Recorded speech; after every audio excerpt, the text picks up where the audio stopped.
দিন দিন মাথার চুল পাতলা হয়ে যাচ্ছে, ঝরে যাচ্ছে, টাক পড়ে যাচ্ছে, এমন কথা অনেকের মুখেই শোনা যায়। চুল পড়া, চুল উঠে যাওয়া বা চুল পাতলা হয়ে যাওয়া নিয়ে চিন্তার অন্ত নেই। ছেলে মেয়ে সবাই এর শিকার। চুল কেরাটিন নামের একরকম প্রোটিন দিয়ে তৈরি হয়।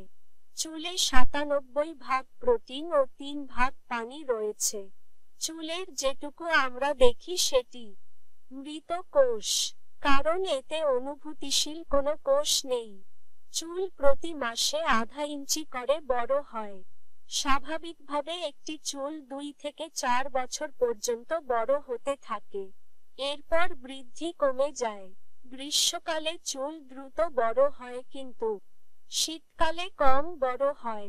একটি চুলের গড় আয়ু ২-৮ বছর। সুতরাং চুল কিছু না কিছু প্রতিদিন স্বাভাবিকভাবেই ঝরে যায়। কিভাবে বুঝবেন চুল পড়ছে? একজন সুস্থ মানুষের মাথায় গড়ে ১ থেকে ১.৫ লাখ চুল থাকে। প্রতিদিন ১০০ থেকে ১৫০টা পর্যন্ত চুল পড়া স্বাভাবিক, কিন্তু এর চেয়ে বেশি পড়লে তা অবশ্যই উদ্বেগের কারণ। বালিশ, তোয়ালে বা চিরুনিতে লেগে থাকা চুল গুনতে চেষ্টা করুন। অন্তত পরপর ৩ দিন, অথবা অল্প এক গোছা চুল হাতে নিয়ে হালকা টান দিন। যদি গোছার ৪ ভাগের ১ ভাগ চুলই উঠে আসে, তবে তা চিন্তার বিষয়। কি কি কারণে চুল বেশি পড়তে পারে? ১. অ্যান্ড্রোজেনিক হরমোন নারীর চুল পড়া ও পুরুষের টাকের সবচেয়ে বড় কারণ। এই হরমোন সাধারণত পুরুষের শরীরে বেশি পরিমাণে থাকে। যাদের শরীরে এই হরমোনের প্রভাব বেশি, তাদেরই বেশি করে চুল পড়ে। নারীর মেনিপজের সময় ও পরে অ্যান্ড্রোজেনিক হরমোন আনুপাতিক হারে বেড়ে যায়। তখন হঠাৎ চুল বেশি করে পড়তে শুরু করে। ২. ছত্রাক সংক্রমণ বা খুশকি হল চুল পড়ার অন্যতম কারণ। সে ক্ষেত্রে ছত্রাকরোধী শ্যাম্পু চুলে ব্যবহার করতে হয়। এর জন্য ওষুধ খেতে হতে পারে। সংক্রমণ ভালো হয়ে গেলে চুল আবার গজায়। ৩. শরীরের পুষ্টির ওপর চুলের স্বাস্থ্য নির্ভর করে। দৈনিক খাদ্যতালিকায় আমিষ, শর্করা, চর্বি, খনিজ ও ভিটামিন পরিমিত পরিমাণে না থাকলে চুল পড়ে যায়। এছাড়া শরীরে দীর্ঘদিন কোনো একটি উপাদানের অভাবে চুল পড়ে যায়। ৪. দুশ্চিন্তায় ভুগলে বা মানসিক সমস্যা থাকলে স্বাভাবিকের চেয়ে বেশি চুল পড়তে পারে। এমনকি টাক হওয়ার চিন্তায় নাকি টাক হয়। তবে এই চুল পড়া সাময়িক এবং পুনরায় চুল গজায়। তবে দীর্ঘদিন মানসিক দুশ্চিন্তায় থাকলে বা দুশ্চিন্তা কাটিয়ে উঠতে না পারলে অনেক বেশি চুল পড়ে যেতে পারে। ৫. হরমোনের কমবেশি হওয়ার কারণে চুল উঠে যেতে পারে। যেমন থাইরয়েড হরমোনের মাত্রা কম বা বেশি হলে, গর্ভবতী অবস্থায় এবং বাচ্চার জন্মের পর হরমোনাল ভারসাম্য পরিবর্তিত হয় বলে তখন চুল বেশি পড়ে। হরমোনের এ পরিবর্তন আবার আগের অবস্থায় ফিরে গেলে পুনরায় চুল গজায়। তবে তা আগের অবস্থায় যেতে ১ বছর পর্যন্ত সময় লাগতে পারে। ৬. ক্যান্সার চিকিৎসায় কেমোথেরাপি দেওয়ার পর চুল উঠে যায়। কেমোথেরাপির প্রথম ডোজ দেওয়ার ২-৩ সপ্তাহ পর চুল পড়া শুরু হয় এবং কেমোর সর্বশেষ ডোজের ৩-৪ মাস পর পুনরায় চুল গজানো শুরু হয়। প্রতিরোধ ১. পুষ্টিকর খাবার ও পর্যাপ্ত পরিমাণে পানি খেতে হবে। প্রয়োজনীয় ভিটামিন ও খনিজ গ্রহণ করুন। ২. চুল খুশকিমুক্ত ও পরিষ্কার রাখুন।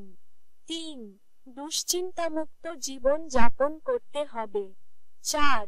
বয়সের সঙ্গে চুলের রং পরিবর্তন হয়। এটা মেনে নিতে হবে। কৃত্রিম রং যতটা সম্ভব এড়িয়ে চলুন। ৫. কোকড়া চুল সোজা করার চেষ্টা না করাই ভালো। প্রয়োজনে রাসায়নিকের পরিবর্তে রোলার ব্যবহার করুন। ৬. টেনে চুল বাঁধা ঠিক নয়।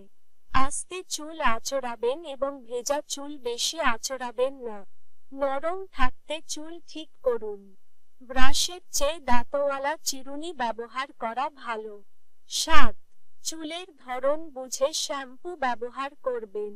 8. যে কোনো ওষুধ গ্রহণের আগে চিকিৎসকের পরামর্শ নিতে হবে। চুল পড়ছে, কি করি? 1. চুলের বিশেষ কোনো স্টাইলের জন্য যদি দীর্ঘদিন খুব টেনে চুল বাঁধা হয় বা টাইট করে খোপা বা ব্যান্ড করা হয়, তবে এই ধরনের চুল পড়া শুরু হয়। দীর্ঘদিন একরকম চুল বাঁধার কারণে চুল পড়া পুনরায় আগের অবস্থায় ফিরে যায় না। ফলে টেনে বাঁধার কারণে এই চুল পড়া স্থায়ীভাবে চুল পড়ার কারণ হয়ে দাঁড়ায়। খুব বেশি পরিমাণে চুল রঙিন করার প্রসাধন।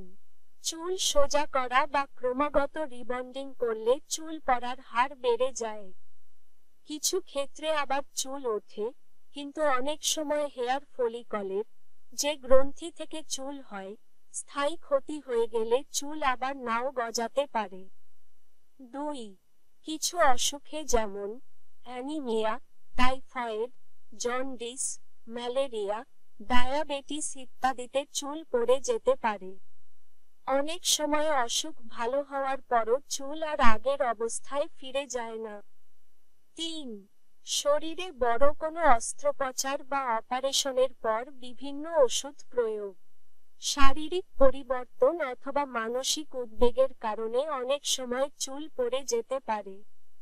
তবে সুস্থ হওয়ার পর 4 থেকে 8 সপ্তাহের মধ্যে চুল আগের অবস্থায় ফিরে যায়। 4.